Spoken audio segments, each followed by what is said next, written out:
Bien, buenos días. Soy Joana Ferrer. Ya me ha permitido empezar a las 12:30, le agradezco.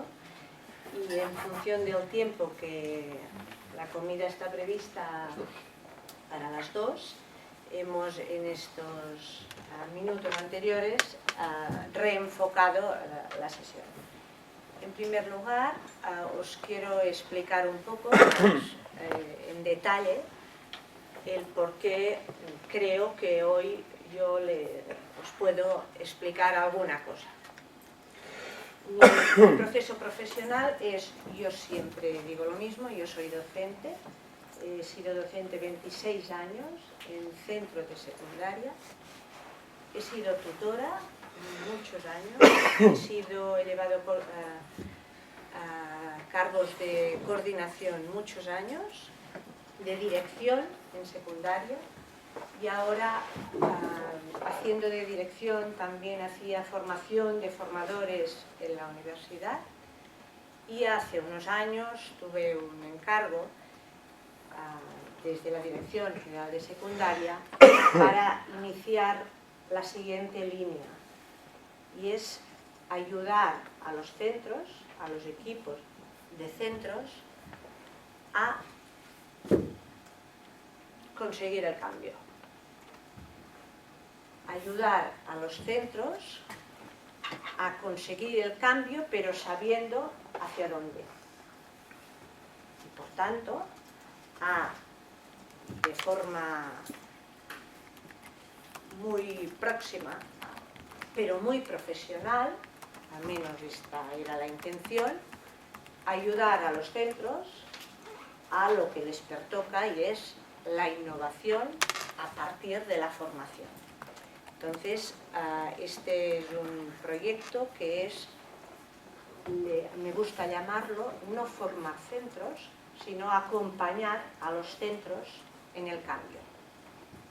El matiz del verbo para mí es significativo porque el cambio, la innovación, requiere acompañamiento, porque parto de la premisa que los centros, los directivos y los docentes sabemos muchas cosas, muchas más de las que nos pensamos. Y por tanto, se trata de ayudar a que emerja lo que llevamos dentro y lo que sabemos. Porque tenemos una gran ventaja, que el día a día, que decía el colega en un momento de su intervención, el día a día es muy rico y nos hace aprender mucho.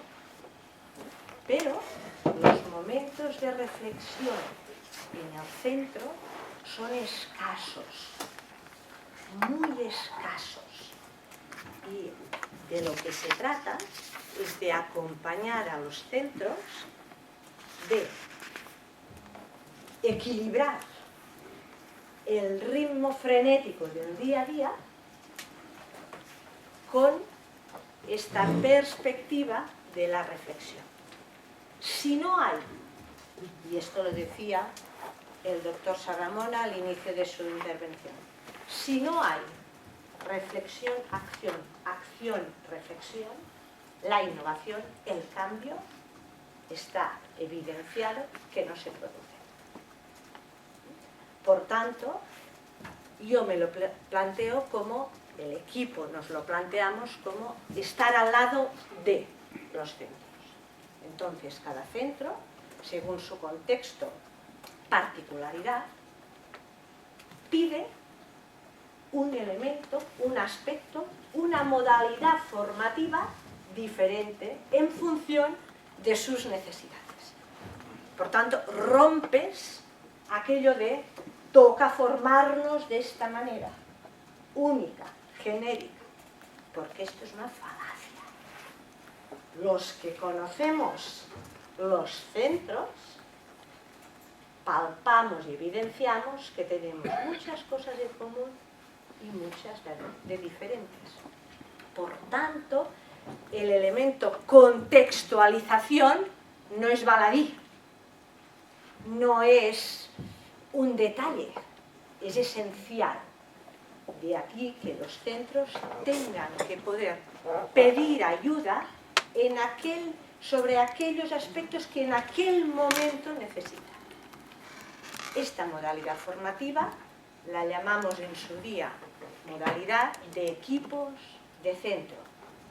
Por tanto, solo participan en esta formación un equipo de personas de centro, los integrantes del cual hay siempre un representante de la dirección.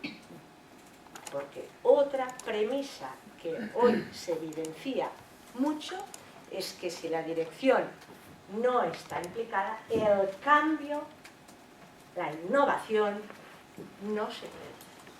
Como podéis valorar, es un precio alto de esta modalidad, porque significa que 3, 4 miembros de un centro, a veces 5, 6, pero esto muy pocas veces, participan en una formación diseñando un plan con unos instrumentos que conoceréis para producirse el cambio, justamente lo que también decía anteriormente el compañero, en un plan de 4 o 5 años, porque el cambio en un año no se da, es otra evidencia.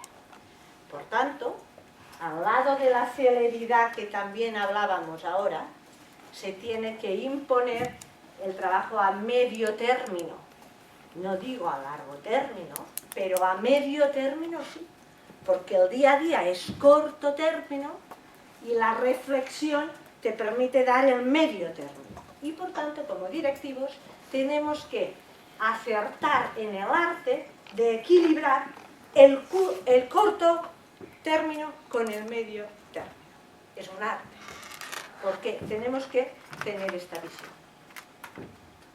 Os he contado esto porque procede de mi recorrido profesional. Mi recorrido académico también lo quiero explicar. Yo empecé en filosofía, la primera investigación de la cual fue el doctorado fue de filosofía, pero específicamente un tema de ética que para mi trayectoria no ha sido tampoco de menor importancia, que es la relación de amistad, como relación pedagógica. La relación de amistad, que sabéis que es una relación muy fuerte cuando el joven va creciendo, ver en esta relación de amistad cuáles son los elementos que hacen aprender a los miembros que establecen esta amistad. Cuando tuve presentada esta investigación, inmediatamente dije, tengo que saber de derecho, de prescripción, de norma, porque esta práctica pedagógica instalada en una relación cotidiana como es la amistad, tiene que también considerar todas estas prescripciones que el doctor Sarramona también ha explicado en esta primera parte. Y así me encontré con la pedagogía, a través del estudio de la relación de amistad, todos los aspectos pedagógicos. Y aquí he hecho el salto a qué tiene que pasar en un centro, qué tiene que pasar. Lo digo un poco ahora diferente porque quiero ir ya avanzando, para que se dé el aprendizaje. Entonces, le dije a Carlas ayer, he pensado poner este título después de la intervención de Sarramona. El título es El viaje de las tendencias en diseño curricular a los criterios indicados. Es decir, lo que vosotros como directores, nosotros colegas, tenemos que hacer como directores es el viaje de lo que se nos dice para dónde, hacia dónde van las cosas y por qué son así, que es esta primera parte, por tanto, en el centro esto cómo se materializa. Y esta será la intervención mía de hoy, junto con la ayuda de Carlas y la del próximo día. La materialización de este hacia dónde. Por tanto, y la dinámica consistirá precisamente en esto, os pido que seáis generosos y cuando os preguntemos qué hacéis, también me digáis cómo lo hacéis. Porque claro, cuando decimos interesa la toma de decisiones, a mí me interesa saber cómo trabajamos para que se realice la toma de decisiones. ¿Cómo hacemos trabajar a nuestros alumnos para que se realice la toma de decisiones? Por tanto, es la materialización. Y esto es un trabajo que se empezó a hacer en la Dirección General. Se formularon a través de un grupo técnico de personas de tecnificación los criterios y los indicadores de centro que materializan esta efectividad de la acción, esta materialización. Fue un trabajo largo, duro, un trabajo continuado, que hoy veréis la primera parte, la de los criterios. ¿Qué debe tener un centro presente y un directivo? Que se dé en el centro, que se estén moviendo cosas y se están dando estos criterios. Y luego, a final de hoy y el viernes próximo, ¿qué debe hacer el profesor, el docente? ¿Qué debe hacer el equipo? ¿Cómo deben trabajar? ¿Qué tiene que estar pasando en el pasillo, en el patio, en el entorno, en el aula, para que se dé esta efectividad de la acción?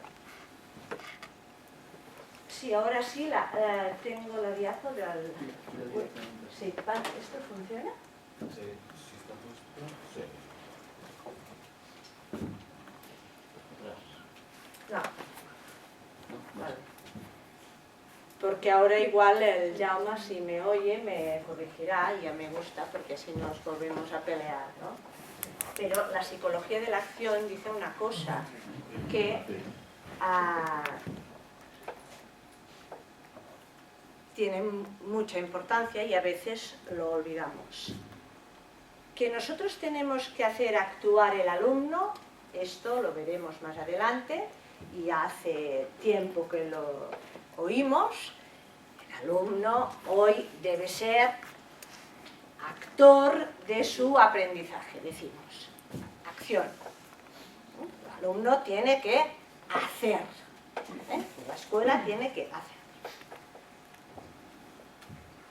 Pero alguien podría pensar que diseñando una escuela donde el alumno hace, actúa, ya toma conciencia, ya sabe resolver problemas.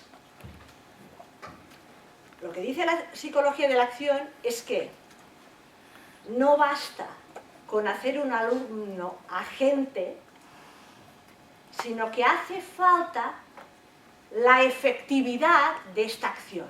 Es decir, el profesional, los profesionales, debemos promover la efectividad de la acción. Es decir, que mientras el alumno haga, se dé cuenta de lo que está haciendo, pero a la vez se dé cuenta de cómo se está relacionando con el compañero que lo hace crecer, pero a la vez se dé cuenta de cómo debe comportarse para que aquello sea efectivo, la acción sea efectiva. La psicología de la acción dice, cuando hay contexto de efectividad se da la idea, la toma de decisiones, la transformación de ideas, el reconsiderar aquello que yo pensaba que era así. Este proceso de una acción efectiva me ha dado a entender que es de otra manera. ¿Y por qué es importante esto?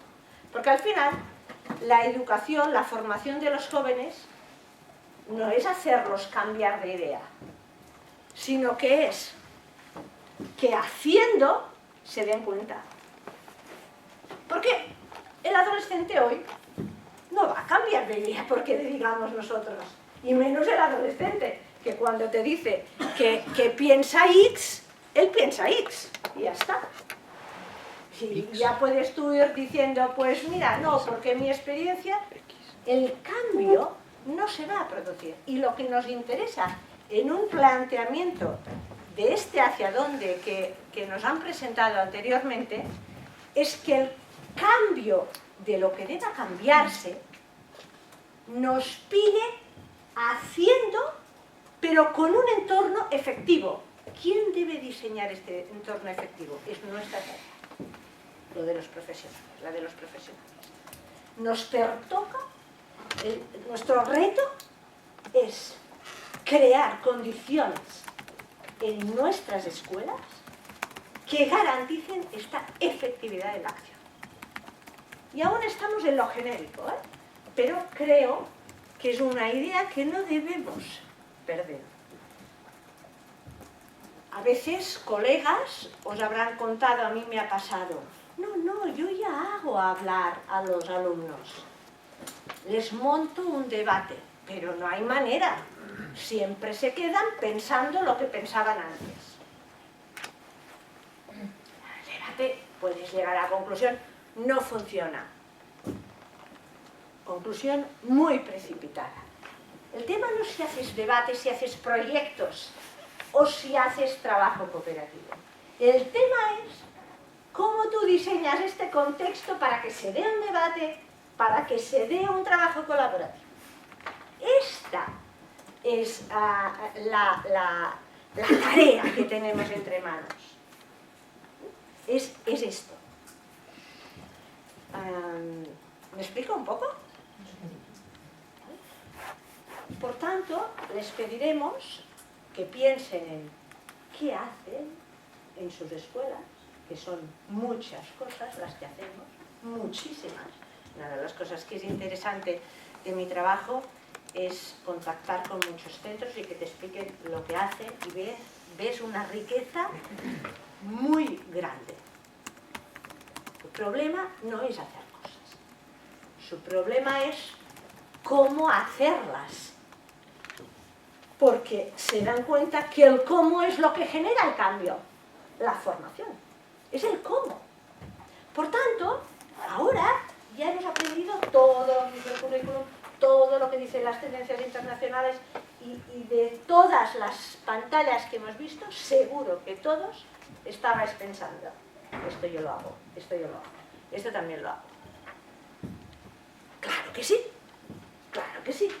Además, ¿quién dirá hoy que no hace participar a los alumnos en la escuela? Bueno, sí que podríamos encontrar alguno, pero ¿quién lo dice? Pero el tema no es hacer participar, es cómo hacemos que participen.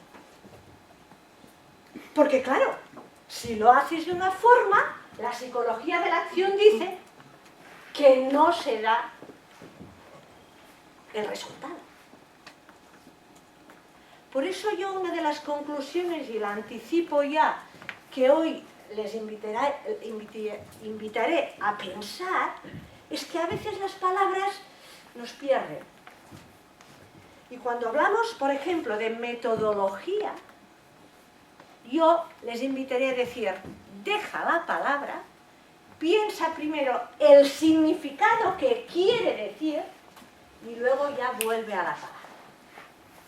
Es decir, vete al concepto de la palabra, vete a su significación, a la efectividad, y luego habla de proyectos, de metodologías, pero lo que es importante es saber, detrás de un trabajo cooperativo, cuál es el objetivo pedagógico.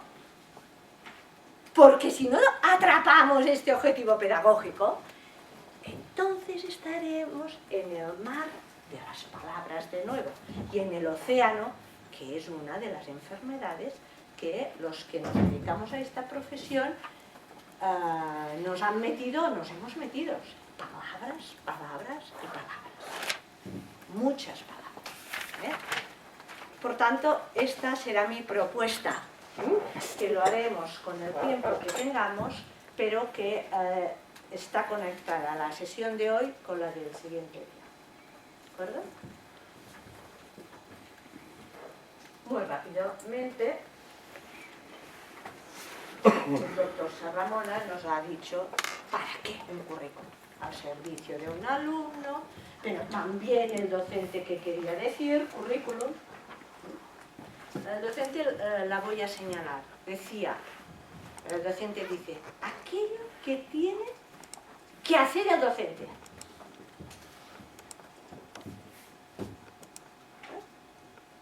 El currículum, en términos de docente, es la actuación profesional. Si repasan las diapos, verán que era actuación profesional. Y luego nos ha explicado, pues, de dónde sale el currículum, ¿no? De principios filosóficos, pedagógicos, psicológicos, las bases de... ¿Para qué? Esto es un para qué. Y luego ha empezado el hacia dónde. Y a mí me pareció que esta metáfora de la epidermis permite explicar cosas que atañen al proceso de enseñanza. Un ejemplo que ha dicho, el equilibrio, equidad, calidad. Un enseñante, un docente, un directivo tiene que garantizar que en el proceso de enseñanza haya equilibrio entre equidad y calidad. Luego hablaremos más de este término. Pero luego, y voy deprisa, también nos ha explicado de la dermis, la dermis, es decir, ha hablado de una formación competencial. Es decir,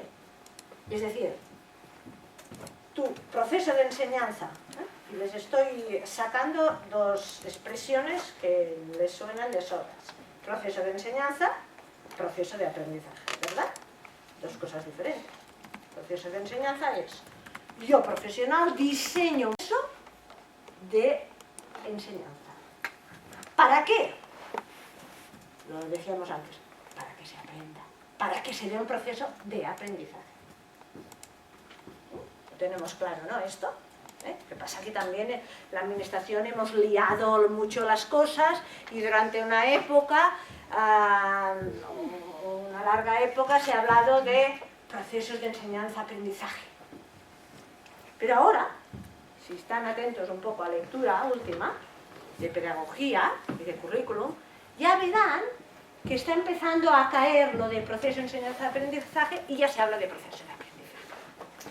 En el bien entendido que el de enseñanza es lo que tú profesional tienes que hacer para que se dé el aprendizaje.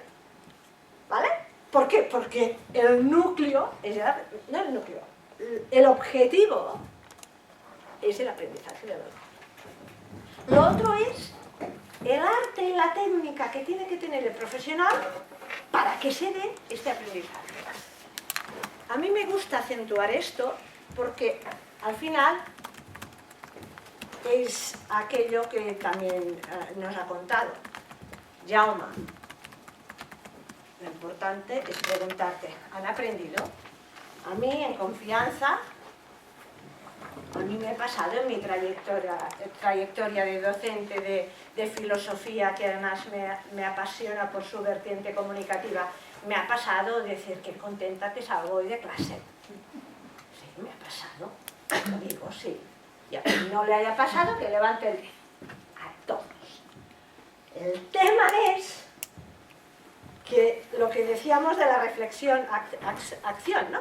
El tema es que enseguida te tienes que preguntar, voy a ver si hay corresponsabilidad entre mi felicidad y la de los alumnos. Es decir, si se ha producido el aprendizaje. O sea, el error es que no te hagas ipso facto esta pregunta. Pero la satisfacción de que hoy la secuencia de la clase creo que me ha salido mejor que ayer, es lógica, Sara, y además se debe dar. Porque te está haciendo el termómetro de, si no sales contento, te permite decir, aquí tengo que modificar algo. Y luego yo les recomiendo, que seguro que lo han hecho mucho, que lo han hecho es preguntar a los alumnos qué ha pasado. Y se llevarán sorpresas. Esto yo lo hacía mucho. Días que yo pensaba que las cosas habían funcionado, pues me encontraba que no. O cosas que hacía en el aula que yo estaba muy satisfecha, si buscaba la evidencia, tenía que cambiar. ¿Vale? Por tanto, es interesante el proceso de enseñanza para el aprendizaje, pero es que el aprendizaje en este caso te hace de indicador de tu enseñanza, de tu proceso de enseñanza. Es el indicador, ¿vale? La enseñanza al servicio del aprendizaje del alumno. Y está aquí. ¿Vale? Sí. Actividad y todo esto. ¿Vale? Hemos hecho 5 grupos distintos, pero hemos decidido que estos grupos mejor os hagáis 2, o sea, de estas 7 personas, un grupo de 3 y uno de 4, ¿vale? Y el trabajo es súper sencillo, bastante sencillo. Es decir, con este grupo, con el grupo que os toque, de 3 personas, básicamente vais a discutir, os vais a explicar, aunque seáis de 3 colegios distintos, seguro que podemos encontrar alguna generalidad, qué se está haciendo en estos colegios actualmente, ¿sí?, para fomentar o para la formación de la democracia. Podéis usar cualquiera de estos ejes y en esta descripción que vamos a compartir, pues explicar un poquito, contextualizarla, dónde se está haciendo, en qué niveles, cómo, a nivel de ejecutivo local. Nosotros de este retorno que hagáis luego, vamos a intentar sacar algunos indicadores comunes y algunas conclusiones. Esta es la dinámica, sacar aquello que... sentiros libres, luego no tenemos que demostrarnos nada, todos sabemos de que hemos de morir, todos hemos ido al aula, con lo cual no intentéis hacer una presentación, o sea, vamos a algo que se entienda con un lenguaje descriptivo casi, y esta es un poquito la idea.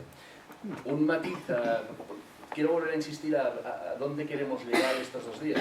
Yo con ellos en la presentación del posgrado, el archiconocido ejemplo de los champiñones y de los níscalos, os lo puse el día de... lo recordáis, ¿no? Es decir, ¿lo recordáis ese ejemplo?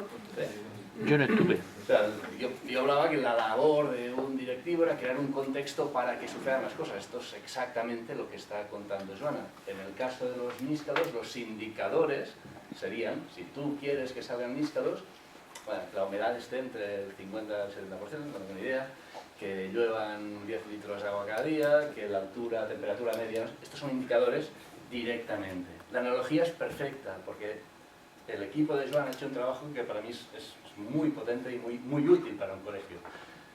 Ha llegado a unos indicadores que son un termómetro para saber el contexto donde estas cosas pasan. Si estos indicadores, ese contexto está creado y los indicadores los tienes en verde, más o menos puedes inferir que si se da un debate, ese debate tendrá un valor, ¿sí? El contexto es fundamental, se trabaja en esta dirección.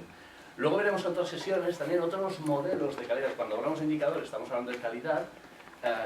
Su modelo de calidad, yo creo, yo no le he dicho este modelo que has hecho, y a veces hemos discutido, ¿qué es un modelo de calidad? ¿Es una cultura de organización? Lo puedes ver desde distintas perspectivas.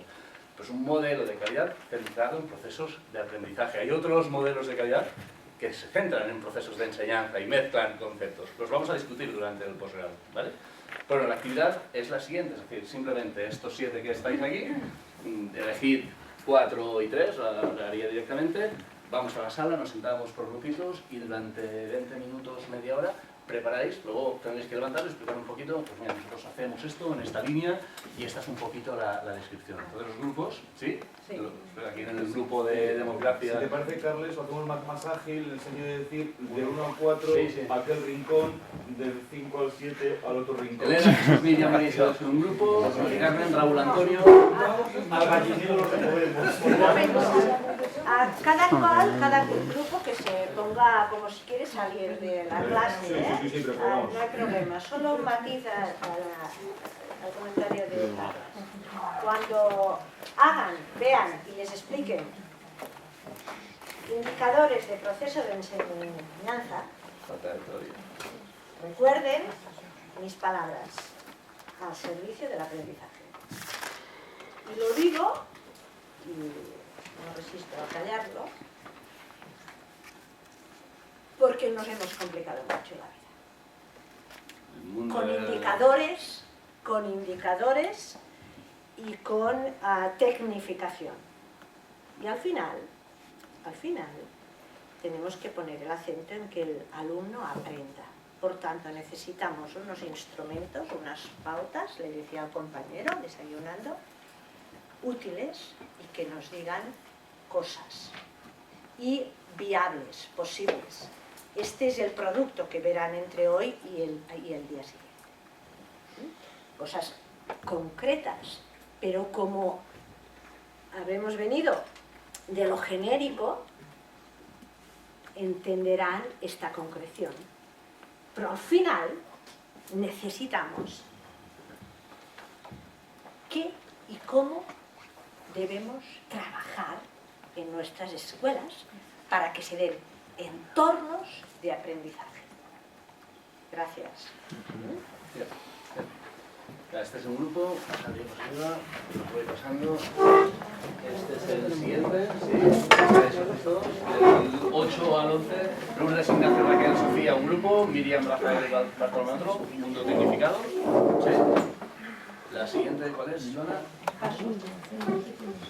José Manuel, Juan Carlos, Patro y Javier, metas complejas. José, Cristian, Marciano, metas complejas. Tenéis la presentación en el... Bueno, haced una foto si queréis, es más fácil. También están colgadas. ¿Sí? Estoy buscando por aquí. El chico Y pobre. centrada en el aprendizaje. El futbolista. Coral, Víctor, Raquel, Blanca, Sergio, Cristian. Ana, María Jesús. Diría que falta otra. Sí, evaluación. Esto es organización, ¿eh? Sí, y desarrollo sostenible, Juan, Álvaro, Francisco y otro grupo, Silvia, Juana y Juan. ¿Ok? Media horita la próxima vez. Sacar la